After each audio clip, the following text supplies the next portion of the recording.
40 million people, 40 million Americans and Mexicans get their water from the Colorado River Valley. Most of those cities and towns are getting their water directly from the Colorado River, and now their water has been rationed. Not only has it started to be rationed, but it has now been cut by the U.S. federal government. They are announcing now that Arizona is going to have their water cut by 21% over this next year. Nevada will receive an 8% cut in the water that it usually draws out of the Colorado River. Mexico, the country, will receive a 7% cut to the water it receives from the Colorado River. And California, of course, will receive no cut because they always vote the correct way. So no need to cut their water. But what we're seeing, folks, out there is that water is getting really scarce out west. The rain just has not been coming. It hasn't rained in 2 weeks into Dallas, Texas. 2 months in Dallas, Texas. It's getting bone dry in a lot of parts of Texas, but out further, a little further west, when we start looking at the Colorado River Valley, that feeds into Lake Mead and Hoover Dam and all that, and going through the Grand Canyon, this has not been getting much rain either. It's not quite as severe of a drought as Texas, but it is much longer going. They've been getting a lot less rain, a lot less snowfall over the years, over the last number of years, and it has been building up. And we've been watching the lake at Lake Powell dropping, and that it's the Hoover Dam is going down and going down. Lake Mead. Lake Mead is going down, and it is starting to get to crisis levels. And so that's why the states were unable to make the appropriate cuts. They were not able to agree to those voluntarily, and that's why the federal government has now stepped in. The U.S. Interior Department, their Bureau of Reclamation has now issued these are the cuts. These are what you're going to accept. I think it definitely stands out very noticeably that California did not receive any cuts whatsoever. I made a little snarky comment there, and I don't know the exact rationale. I know that they draw a lot of water off of the Colorado River in order to go into the aqueduct that goes over to go straight to the cities. So maybe they're just seeing that as non-agricultural use. But you got to remember that 90% of America, the United States' lettuce and greens from November through March are grown in Arizona.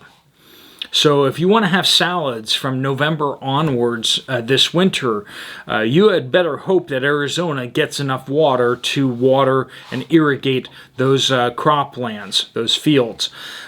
We are desperately seeing just one thing after the next hitting. We're hearing these tomato shortages, the potato shortages, because these crops are not working. We're seeing the corn crop across the United States is failing. Less than 60% of it is now being rated as good or excellent. That is the worst it's been in over a decade. How many more crops need to fail before we really take seriously the food shortages that we are facing as the United States and around the world? It's not just the crops in the United States that are failing, but what we're seeing specifically here is that agricultural water is being cut to Nevada, to Arizona, and there's a lot of crops that are grown in northern Mexico too in this river valley. They're going to get a lot less water being drawn out of the rivers, and the first people who are going to lose their water rights are going to be the commercial farmers. You can't just not grow food and everything just keeps on going, okay? Folks, we need to take proactive steps Even before the government tells you that you need to take proactive steps, you need to take proactive steps to stockpile food, get you and your family and the people you care about around you taken care of. Make sure that there's food. Because we get our cans of food, and that food will last basically indefinitely. As long as the can doesn't rust, as long as it doesn't bulge, that can is going to be good basically indefinitely. You don't need to stockpile expensive pre-made buckets of food. You don't need to buy MREs. You don't need to go out and do that. Go out there and buy canned goods. That's what I'm saying to everybody. We're going to have a shortage of tomatoes because California is not able to allocate the water that's necessary to go to those tomato fields. They're already running out of tomatoes to go into commercial projects like canning and different things. We're starting to see ketchup is starting to dwindle out there because there isn't enough tomatoes out there. We are having some serious food shortages, and I'm going to be talking about more of that going forward, but this river valley is so essential to the West. We do have these other issues happening. We have the Corn Belt in the Midwest being hit by this moderate drought, which is very unusual, that is hitting the Corn Belt. We have rice issues down south in the Texas, Arkansas area. We also have the whole California thing is a whole nother thing of water mismanagement, and also less rainfall and less snowfall. But the Colorado River Valley is critical to all these things. So if you guys live in the Colorado River Valley, or if you know that you're getting water from the Colorado River, pop those comments down below to what you're starting to hear communicated to you by the local governments about restricting water and conserving water. What things are mandatory, what things are being advised at this point. And if you're hearing anything come down the pike, I do want to keep getting that information out to more people. But if you're hearing things and you get your water somehow from the Colorado River or from adjacent areas around there, please do let us know what you guys are hearing out there. With all these things, we can just see one thing after the next after the next.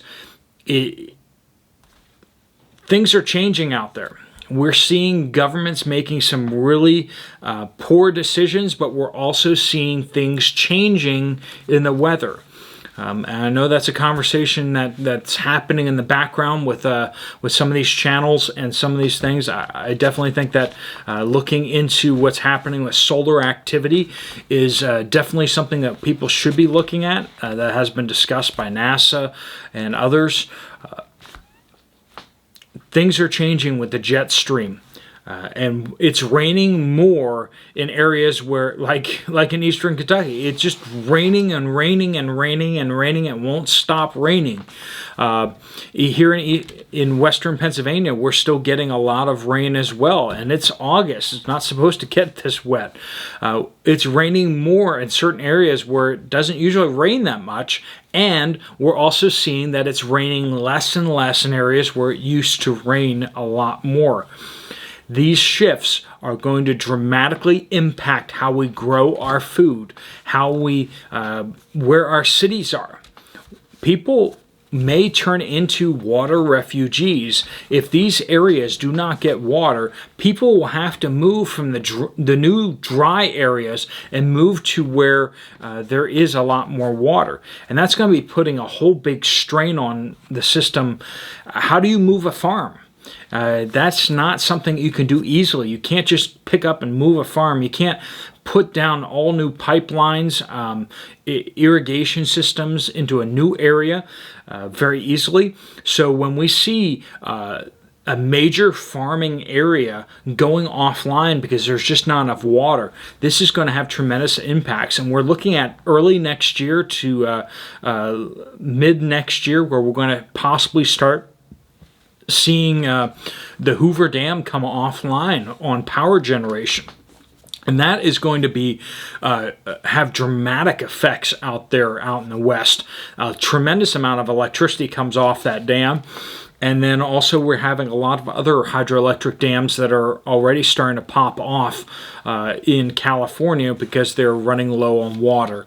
Just like it did last year, they ran out of water and they had to shut down the power plants. And this is just one domino hitting after the next, after the next, after the next. And we need to be watching these things and being proactive, taking steps to protect your family and protect those you care about around you. All right, folks, if you like this video, you might want to check out this video right here. Otherwise, I will see you later. Steve Poplar, out.